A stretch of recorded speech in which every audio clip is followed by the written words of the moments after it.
sommes de retour pour Rendez-vous matin avec mon invité ce matin, Christine Marchand. Bonjour.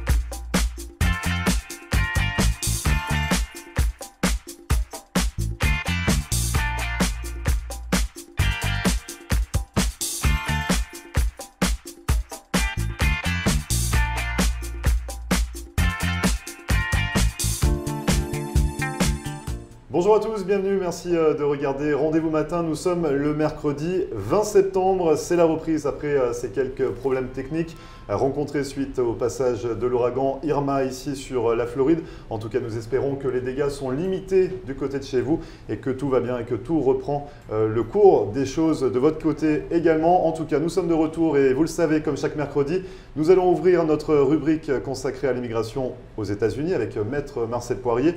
Et pour aujourd'hui, nous nous intéressons aux investisseurs sous visa E2 qui souhaitent changer d'activité. Quelle est la démarche à suivre? Nous allons répondre à toutes vos questions dans un instant. Et puis en seconde partie, comme d'habitude, nous passerons à table avec Sylvie Delenclos qui nous a concocté cette semaine sa recette de la tarte au citron revisitée. Restez avec nous juste avant la météo avec de belles éclaircies et de la chaleur encore pour aujourd'hui dans le sud de la Floride. Côté Mercure, il fait actuellement 84 degrés Fahrenheit sur Hollywood et on attend 90 au meilleur de la journée, soit 32 degrés. Ne bougez pas, on revient juste après ça.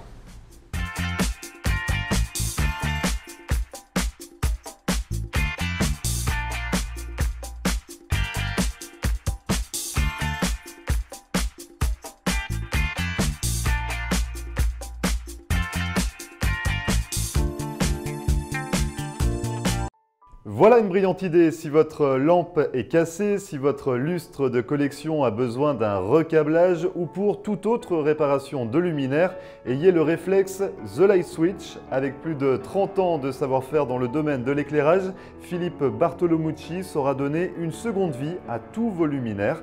Dans sa boutique installée à North Miami, vous trouverez des centaines de lustres et d'éclairages différents. Et si vous souhaitez une création unique pour votre intérieur, Philippe Bartolomucci, qui dispose également d'un véritable talent artistique, saura combler toutes vos envies. Cet architecte de la lumière sera à votre écoute afin de créer un lustre et des abat-jours sur mesure directement dans son atelier. Alors pour plus d'informations, n'hésitez pas à contacter Philippe Bartolomucci au 305 895 0264 ou à vous rendre directement dans sa boutique située à North Miami.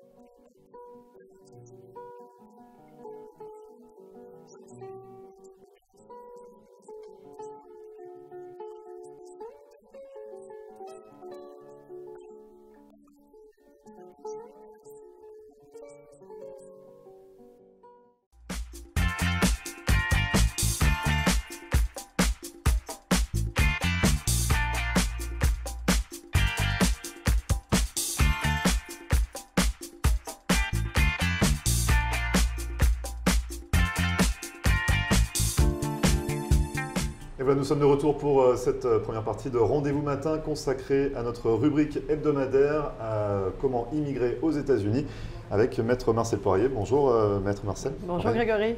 Alors du coup, pour aujourd'hui, nous allons nous intéresser aux investisseurs, comme je le disais, sous visa E2. Vous avez votre activité, vous avez eu votre visa et finalement vous vous rendez compte que l'activité ne fonctionne pas ou vous n'aimez pas ce que vous faites et vous souhaitez en changer. Alors Maître, est-ce que c'est possible déjà de pouvoir basculer sur un autre visa ou de changer de statut? Alors si les gens ont obtenu un visa E2 pour une activité, par exemple un restaurant ou un salon de coiffure ou une autre activité, ils arrivent aux États-Unis et ils sont obligés de faire que cette activité commerciale. S'ils décident qu'ils veulent changer d'activité, c'est possible. Alors, deux façons. Une, vous pouvez envoyer une modification, une demande de modification avec un formulaire à l'immigration américaine par la poste de l'intérieur des États-Unis. Mais ce qu'il faut faire attention, c'est que quand vous demandez une modification d'activité pour, par exemple, changer complètement, il faut, pas l'ambassade, désolé, l'immigration va regarder si l'activité actuelle est bien opérationnelle, s'il y a des employés, s'il n'y a pas de violation. Alors, si vous décidez de faire une modification d'activité, il faut s'assurer que tout est bien opérationnel sans violation à la base. Mais c'est possible par la poste.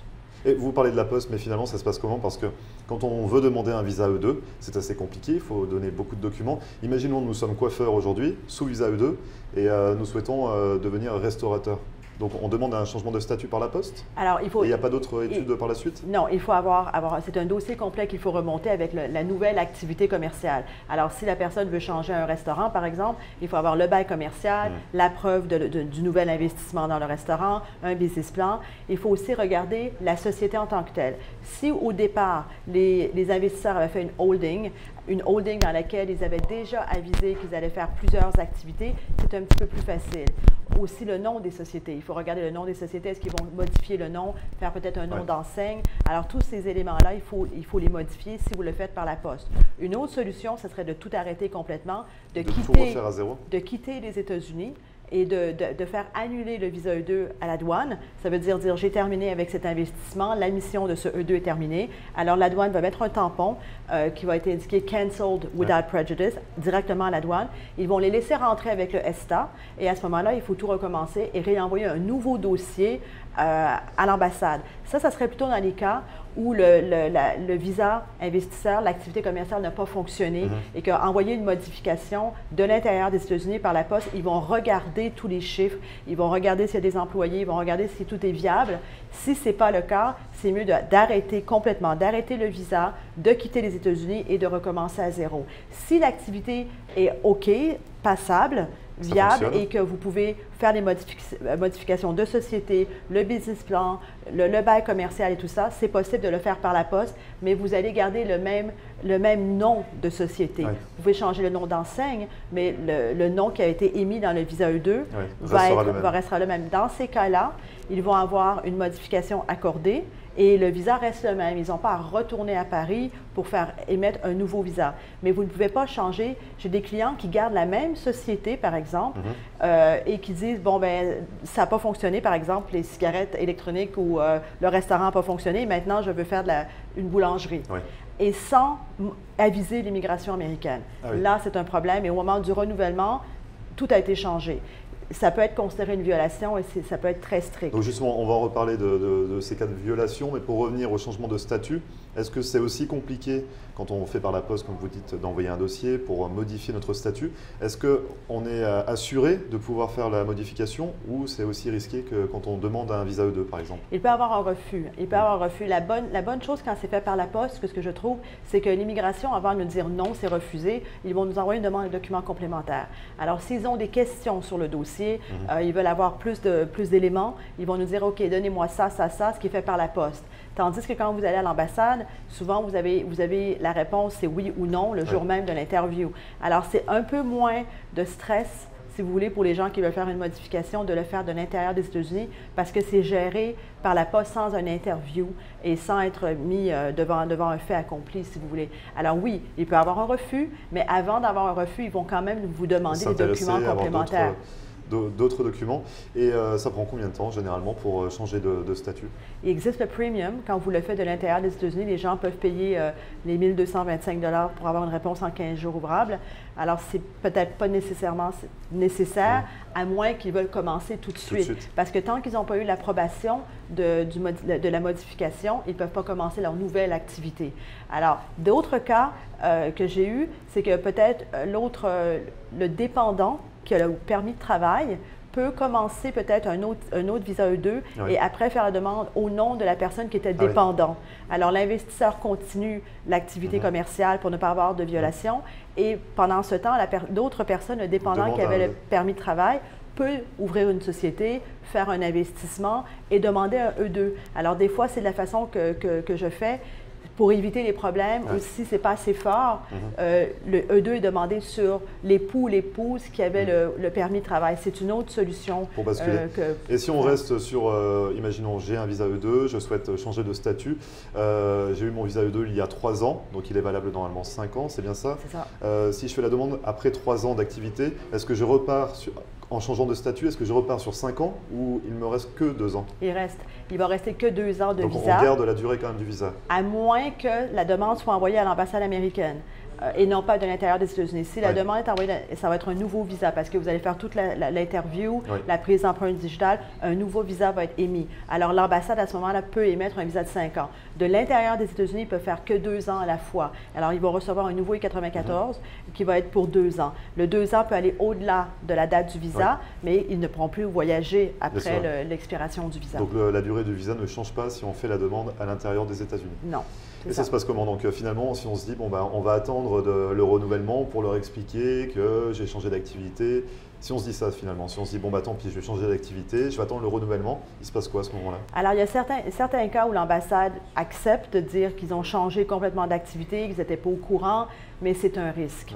C'est un risque si l'ambassade détermine que, bon, vous avez arrêté votre activité, vous n'avez pas fait la modification comme vous deviez faire avec le I-129 ou renvoyer un dossier à l'ambassade, vous étiez en violation et après, le renouvellement est refusé. Et on risque d'être expulsé, de repartir, d'avoir une interdiction de territoire, des choses comme ça? C'est ça. Alors, ils ne vont pas vous laisser revenir avec le ESTA. Ils vont demander de faire un B1, B2 avec des preuves de résidence à l'étranger. Alors, il faut après tout refaire avec une résidence, un travail à l'étranger avant d'être en mesure de revenir et il peut y avoir une interdiction d'entrée. C'est rare qu'ils le font, c'est à la discrétion de l'ambassade de déterminer si oui ou non ils vont demander que ce soit une violation. Et est-ce qu'il y a un coût à ce changement de statut?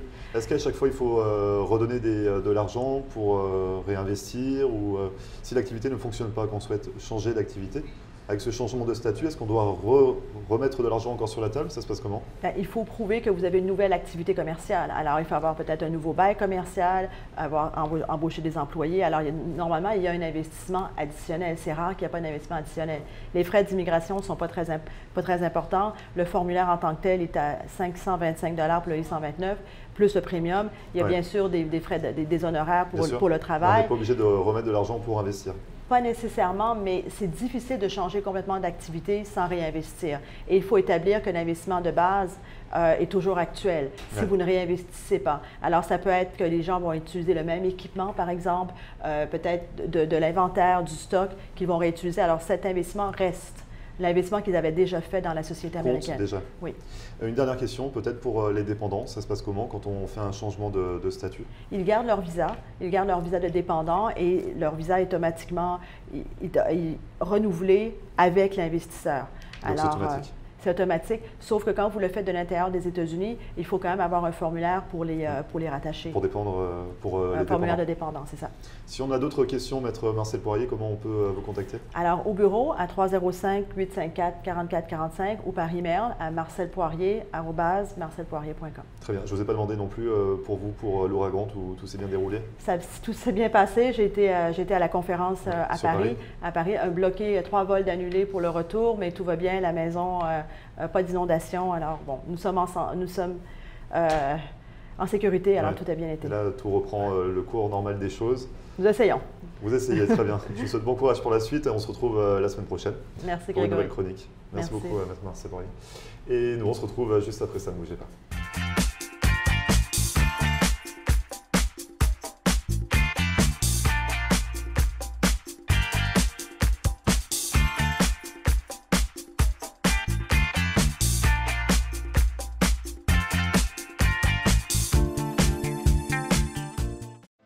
Marcel Poirier, avocate en droit de l'immigration américaine et membre du barreau de la Floride. Ma vocation est de conseiller mes clients et de protéger vos intérêts afin que vous soyez en mesure de réaliser votre rêve américain qui est toujours bien vrai et réel aujourd'hui. Surtout, n'oubliez jamais qu'un mauvais conseil légal peut vous coûter votre futur et celui de votre famille. N'hésitez pas à nous contacter par téléphone ou sur mon site internet à marcelpoirier.com et nous serons très heureux, mon staff et moi-même, de répondre à vos questions et de vous recevoir au cabinet, j'espère très bientôt.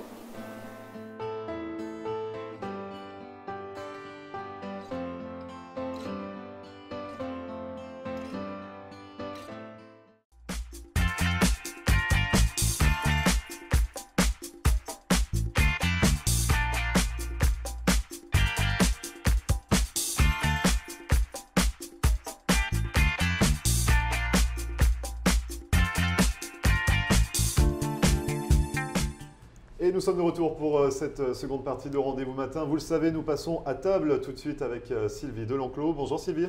Bonjour Grégory. Vous allez bien également? Oh bah écoutez, ma foi. Depuis cette interruption suite au passage de l'ouragan Irma, Oui, qui a été un petit peu dévastateur. Ah bah oui, ça a perturbé un petit peu toute la Floride. Oui. Mais vous, dans votre secteur, tout... Non, ça s'est bien passé. Moi, je suis sur Allendale Beach et tout va bien. En tout cas, je vois que le four fonctionne. Oui. Je vois que l'électricité est bien présente. Mais on n'a pas eu de coupure, on n'a rien eu, on a eu beaucoup de chance. Oui. Donc vous avez pu cuisiner pour vos amis et vos proches. Donc exactement. Ça, c'est plutôt agréable. Aujourd'hui, vous nous avez concocté une tarte au citron. Une belle tarte au citron. Revisitée, on dira. Revisitée, très bien. Donc c'est-à-dire à quel niveau? C'est-à-dire que la tarte au citron, en principe, on a une pâte sablée. Ouais. On a le crémeux au citron et puis par-dessus, on a la meringue. Ah oui. Voilà. Ouais. Alors que là, bon, ben, voyez, j'ai interverti. Ça se présente différemment. Voilà, j'ai mis des petites boules de meringue, des petites boules de crémeux, etc. Mais le goût reste le même. Exactement. Bien. Donc on va développer pour la recette dans un instant. Mais est-ce qu'on a un petit peu d'histoire? Un petit peu d'histoire, on n'en a pas beaucoup. Ouais. En fait, de la tarte au citron, on en fait depuis très longtemps, depuis le Moyen-Âge. Mais juste de la tarte au citron. Donc à l'époque, on faisait plutôt des petites crèmes, des crèmes pâtissières que l'on citronnait, on faisait des flancs un peu au citron. Bon, c'est un peu plus tard qu'on a commencé à faire ce fameux crémeux avec le beurre.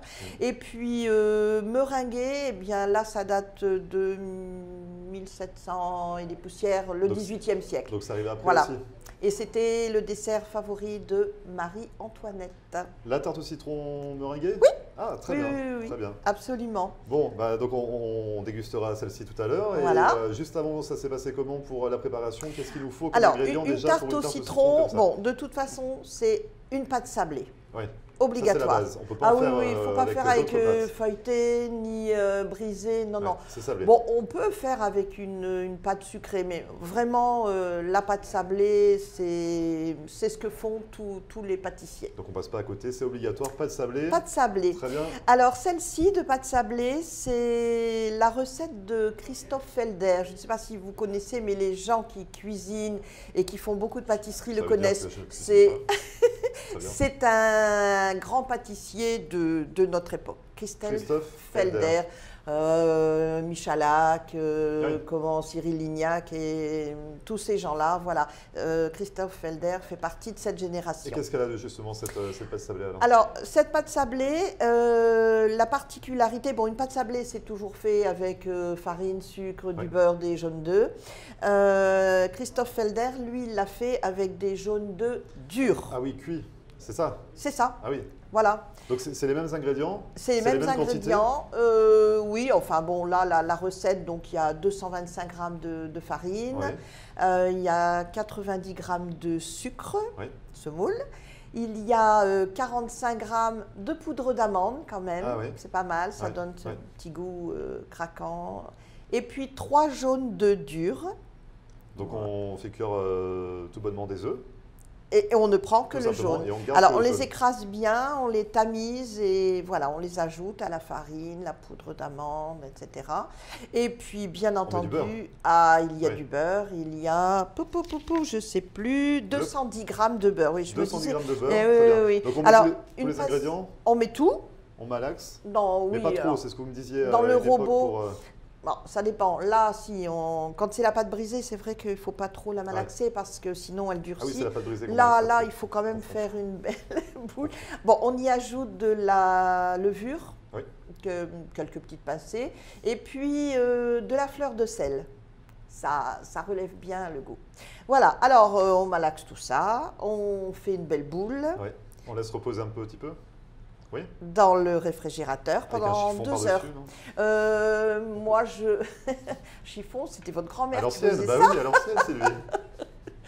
Non, moi, je l'enveloppe dans un film plastique et 2 heures minimum au réfrigérateur. Très bien. Voilà. Donc ensuite, on l'étale. Alors, on l'étale. Pour l'étaler, bonjour, parce que elle est très friable, même quand elle n'est pas cuite. Donc, en fait, ce qu'on fait, c'est qu'on la met entre 2 feuilles de papier parchemin. Oui. Et là, vous prenez votre rouleau et là, ça va aller tout seul. Voilà. Donc, vous retirez une feuille, la feuille du dessus, et puis vous mettez au four. Combien de temps?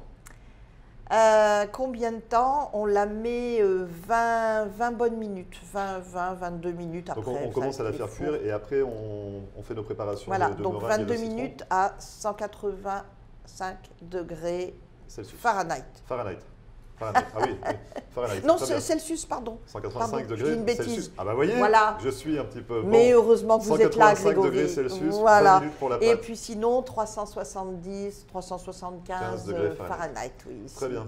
Voilà. On peut passer à la recette peut-être de cette Voilà, donc meringue italienne. la pâte, une fois qu'elle est cuite, en porte-pièce, Oui. clac. Ah oui, on fait Et des beaux cercles. À la sortie, on fait un beau cercle ou un carré ou un rectangle, hein, on fait tout ce qu'on veut. Ouais. Voilà, on laisse refroidir. Oui, Pendant ce temps, On peut nous faire nos aurons préparations. préparé notre crémeux citron. oui. Donc on passe Alors, au crémeux citron. Alors, le crémeux citron, 120 g de jus de citron, Oui, 120 g de sucre, 3 œufs entiers, 10 g de maïzena. oui. Et on prend notre fouet et on bat tout cela sur un feu doux. Ah oui, il faut faire... Voilà. c'est ce qu'on appelle Voilà. le lemon curd, c'est pareil? C'est le lemon curd. Très bien. On laisse épaissir. Une fois que c'est épaissi, on y plonge 150 g de beurre bien froid Oui. en petits morceaux. On continue de fouetter et notre lemon curd est Et prêt. prêt. Il n'y a rien On besoin le- d'ajouter de plus. Ah, rien du tout. Donc après on le met dans une poche. On le met au réfrigérateur, il faut Ouais. qu'il soit bien froid quand même. Et puis oui, dans la poche. Alors bon, là, comme je vous ai dit, on a revisité en mettant des boules de meringue, Ouais, des boules ouais. de crémeux. Puis sinon, on y met notre... Oui, la couche tout voilà, simplement tout sur simplement. la pâte sablée. Exactement. Pour la meringue, c'est une meringue italienne. Alors là, que vous c'est avez, une meringue concoctée. italienne. Voilà, donc les meringues, vous savez qu'il y a meringue française, meringue suisse, meringue italienne. Je le sais maintenant. Voilà. Et la différence entre les trois? Alors, la différence entre les trois. Bon, là, la meringue italienne, 60 g de blanc d'œuf Oui. que l'on bat en neige. On fait chauffer à part 30 g d'eau, 90 g de sucre. Oui. Voilà. Quand ce sirop est à 118 degrés, Ça sera bien précis là. 118, je me vois bien avec mon thermostat dans mon voilà. thermomètre. Alors pardon. là, on verse doucement sur vos blancs en neige qui continuent à tourner. Ouais. Et donc on le verse petit à petit. Ensuite, une fois que c'est fait, on continue à fouetter jusqu'à ce que le mélange soit froid, complètement carrément. refroidi. Oui, oui, donc c'est quand même assez long. Mais ce sirop de sucre va nous cuire les blancs, ce qui fait que ça fait vraiment une meringue. Et c'est ça la différence avec d'autres meringues? C'est la Exact. technique italienne? C'est la technique italienne, c'est La- ça. La meringue suisse, c'est la même chose, mais en fait, on bat les blancs avec le sucre dans un bain-marie. D'accord, D'accord? d'accord. Et la meringue française, c'est tout simplement Cuit au four. les blancs avec le sucre et on passe au four. Et c'est ce Voilà. qui devient craquant avec cette texture-là. Très bien. Voilà. Parfait. Et ensuite, on monte tout simplement Alors, avec notre poche. bon, là, moi, j'ai poché douille. des petites boules. Et puis, alors, après, quand même, parce que... petit coup de chalumeau? Un petit coup de chalumeau, oui. Parce que quand vous faites la tarte au citron meringuée Ouais. classique, Ouais. bah, vous mettez votre crémeux par-dessus la meringue, et la meringue, elle va complètement isoler le crémeux. On peut le passer au grill Ouais. 30 secondes, il ne se passera rien. Que là, oui, ah oui, bah non, faut si préserver, je mets ouais, au sinon. four Ouais. avec le crémeux, Ça va pas le faire. pas vraiment. Donc un petit coup de chalumeau pour donner un petit peu cette couleur. Exactement, pour que ça, la ça meringue. brunisse un petit peu. Voilà. Après, j'ai mis un petit peu de citron Zeste, vert râpé, zeste, voilà, ouais. du zeste, voilà, une petite déco. Très bien. Voilà. Et ben maintenant, il n'y a plus qu'à déguster. Sylvie. Exactement, voilà, déguster.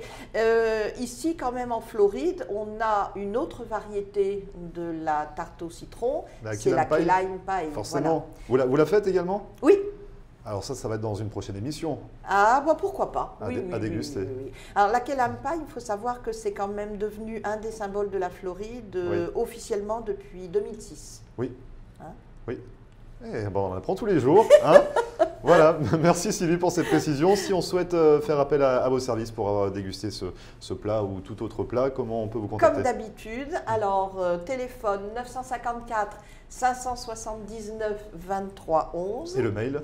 Le mail privatechefsylvie@gmail.com. Même après la reprise. Et puis voilà, on a la page Facebook, la cuisine de Sylvie. On va mettre la recette avec la vidéo. Voilà, on mettra tout ça. Très bien, merci beaucoup Sylvie. On se retrouve la semaine prochaine Merci, pour une recette salée. On va faire du salé la semaine prochaine, oui, on va changer. Merci beaucoup, bonne journée. Bonne journée, vous aussi, au revoir. Et vous ne bougez pas, on revient juste après ça.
Merci à vous d'avoir suivi Rendez-vous Matin, c'est fini pour aujourd'hui. Une émission à retrouver en podcast, comme à chaque fois, sur notre page Facebook floride.tv.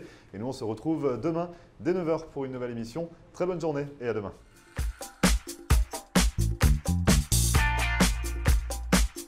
voilà, nous sommes de retour pour Rendez-vous Matin avec mon invité ce matin, Christine